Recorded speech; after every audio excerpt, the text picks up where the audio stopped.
दिति नदी तट पर खड़ी थी। नदी का जल आकाश के प्रतिबिंब के समान नीला था, किंतु दिति को केवल लाल रंग दिखाई पड़ रहा था। विष्णु द्वारा मारे गए उसके पुत्रों हिरण्याक्ष और हिरण्यकशिपु के रक्त के समान लाल, उसे देवताओं द्वारा मारे गए अपने असंख्य दैत्य पुत्रों का रक्त दिखाई दे रहा था। वे सब दिति से कह रहे थे कि उन्हें शांति नहीं मिली थी। वे अपनी माँ से अपनी मृत्यु का बदला लेने को कह रहे थे। दिति बैठ गई और फिर उसने कश्यप का स्मरण किया। तुम क्या चाहती हो दिति? उसके पति ने पूछा। एक पुत्र, मुझे ऐसा पुत्र प्रदान करे जो इंद्र को मार सकता हो। परंतु इंद्र ही क्यों? विष्णु अमर है, किंतु इंद्र नहीं। वह देवराज है, देवताओं का शासक। उसी के कारण मेरे पुत्रों की मृत्यु हुई है। इंद्र को मरना होगा। क्या आप एक माँ को ऐसा पुत्र देंगे? कश्यप ने गहरी श्वास ली। इंद्र भी उन्हीं का पुत्र था, जिसका जन्म दिति की बहन अदिति के गर्भ से हुआ था। परंतु कश्यप निष्पक्ष थे। उन्हें लगा कि दिति की पीड़ा को सचमुच शांत किया जाना चाहिए, अतः उन्होंने दिति की बात मान ली, किंतु साथ में कुछ कड़ी शर्तें भी रखी। वह भ्रूण तुम्हारे गर्भ में 100 वर्ष तक रहेगा। इस अवधि के दौरान तुम्हें तपस्विनी की तरह रहना होगा। वचन और कर्म दोनों से अहिंसा का अभ्यास करना होगा। स्वच्छता से संबंधित प्रत्येक नियम का पूर्ण रूप से पालन करना होगा तथा अशुद्ध वस्तुओं से दूर रहना होगा। कभी मैले वस्त्र धारण मत करना और बिना पैर धोए मत सोना। यदि तुम इस प्रयास में सफल हो गई तो तुम्हारा होने वाला पुत्र अवश्य ही इंद्र का अंत कर देगा। परंतु यदि ऐसा न हो पाया तो तुमने किसी नियम का उल्लंघन कर दिया तो तुम्हारा पुत्र इंद्र का मित्र बन जाएगा। दिति हंस पड़ी। वह देवराज के मित्र को नहीं अपितु उसके काल को जन्म देने वाली थी। वह श्रद्धापूर्वक सभी नियमों का पालन करने लगी। शीघ्र ही अपने उद्देश्य के प्रति उसका समर्पण इतना प्रचंड स्तर हो गया कि यह समाचार चारों ओर फैल गया। गंधर्वों ने देवताओं को और यक्षों ने दैत्यों को इसके बारे में बताया। समाचार जैसे ही अदिति तक पहुंचा, उसने तुरंत इंद्र को संपर्क कर दिया। पुत्र, दिति के गर्भ में पल रहा शिशु तुम्हारी मृत्यु का कारण बन सकता है। शीघ्र कोई उपाय करो। देवराज को एहसास हो गया कि संकट गंभीर था। उसने दैत्यों को आसानी से जीत लिया था, परंतु दिति वो एक स्त्री थी, वह माँ थी। इंद्र माँ के संकल्प की शक्ति से भली भांति परिचित था। उसे पता था कि जितना प्रबल माँ का प्रेम होता है, उसकी घृणा भी उतनी ही उग्र होती है। उसे इस बात का आभास था कि वह देवताओं से जो चाहेगी छीन लेगी और सभी उसके सामने असमर्थ से खड़े रह जाएंगे। ऐसे में इंद्र की मूल प्रवृत्ति निकलकर सामने आ गई। एकमात्र उपाय यही था कि दिति के शरीर में प्रवेश करके उस संकट का अंत कर दिया जाए, किंतु यह कार्य इतना सरल नहीं था। दिति की कठोर तपस्या ने उसके गर्भ को अभेद्य बना दिया था। दिति की तपस्या। देवराज के मन में अचानक एक विचार कौंधा। दिति की तपस्या की सफलता पूरी तरह से कश्यप ऋषि की शर्तों पर निर्भर करती थी। उसका शरीर गर्भ में पल रहे भ्रूण के लिए अभेद्य इसलिए हो गया था क्योंकि उसने अब तक प्रत्येक नियम का सफलतापूर्वक पालन किया था। किंतु यदि उससे कोई भूल हो जाए तो? इंद्र धरती पर आया और दिति से छिपकर उसने उसके आश्रम के निकट रहने लगा। वह सदा इस बात पर दृष्टि रखता था कि दिति से कब कोई भूल हो जाए, किंतु दिति की तपस्या पूर्णतः दोष रहित थी। तपस्या उसकी जीवन शैली बन चुकी थी और वह सभी नियमों का त्रुटिहीन ढंग से पालन कर रही थी। देवराज इंद्र के मन में प्रतिदिन सूर्योदय के समय आशा बंधती, लेकिन वह सूर्यास्त के साथ बिखर जाती थी।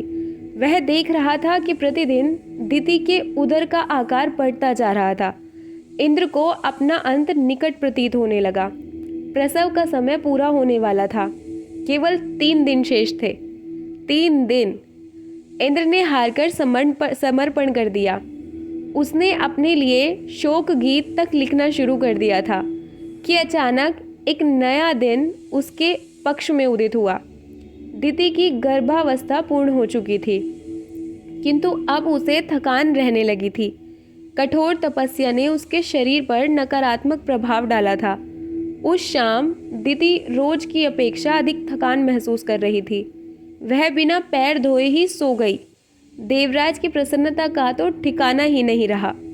इंद्र को इसी एक अशोच कृत्य की प्रतीक्षा थी। सहसा दिति दुर्बल हो गई और उसका गर्भ असुरक्षित हो गया।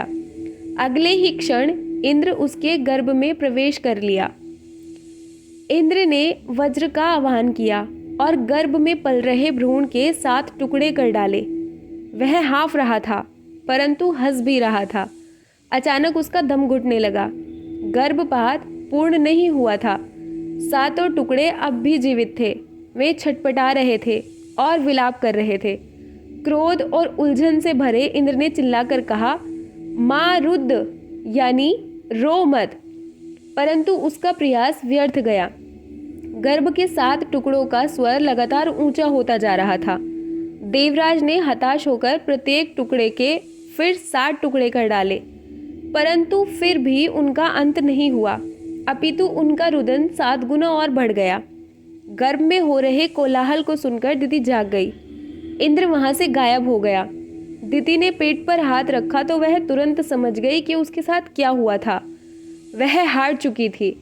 एक क्षण की चूक ने 100 वर्ष की तपस्या को नष्ट कर दिया था। दिति का भ्रूण 49 भागों में खंडित हो चुका था। उसने सभी 49 जीवों को जन्म दिया। कश्यप के वचनानुसार वे सभी इंद्र के लिए संकट नहीं बने, अपितु उसके मित्र हो गए। चूंकि इंद्र ने उन्हें सबसे पहले मारुद कहकर संबोधित किया, इसलिए वे 49 भाई सामूहिक रूप से मरुद कहलाए, तूफान के देवता। कुछ समय बाद मरुद अपनी माँ को छोड़कर स्वर्ग के देवता बन गए, परंतु दिति अकेली नहीं थी। क्रोध अब भी उसके सीने में धधक रहा था। उसने इंद्र को नष्ट करने के लिए कश्यप से एक और पुत्र की मांग की, ऐसा पुत्र जो इंद्र के वज्र के समक्ष अजय हो। ऋषि ने एक बार फिर दिति की प्रार्थना को स्वीकार किया। क्या तुम्हें पता है तुम क्या मांग रही हो? वज्र के आघात को सहना लगभग असंभव है। 10 सहस्त्र वर्षों तक साधना करने पर ही तुम्हें ऐसा पुत्र प्राप्त हो सकता है। मैं करूंगी। 10,000 वर्ष। दिति, क्या तुम यह कर पाओगी? दिति कुछ नहीं बोली। वह पद्मासन पर में बैठी और उसने अदिति को शाप दे दिया, तुम मेरी बहन नहीं हो सकती, क्योंकि तुमने अपने पुत्र को मेरी अजन्मी संतान की हत्या करने भेजा। तुम माँ होने के योग्य नहीं हो।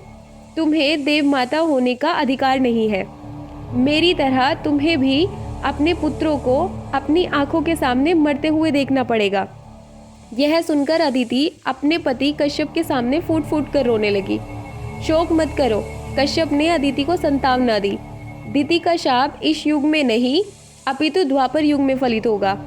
देवकी के रूप में तुम्हारा पुनर्जन्म होगा। तुम्हारा भाई कंस तुम्हें कारागार में बंद कर देगा और तुम्हारे पुत्रों को एक एक करके मार डालेगा, परंतु वह तुम्हारी एक संतान को नहीं मार पाएगा, क्योंकि तुम्हारे गर्भ में अंत में वह प्रविष्ट होगा जिसे कोई मार नहीं सकता। कौन? महाविष्णु, उनका कृष्ण अवतार। कश्यप और अदिति से कोसों दूर बैठी दिति गहरी श्वास ले रही थी। 10,000 वर्ष की तपस्या आरंभ करने का समय हो गया था। उसने आंखें बंद करने से पहले आकाश की ओर देखा। इंद्र, यह कहानी समाप्त नहीं हुई, अभी नहीं।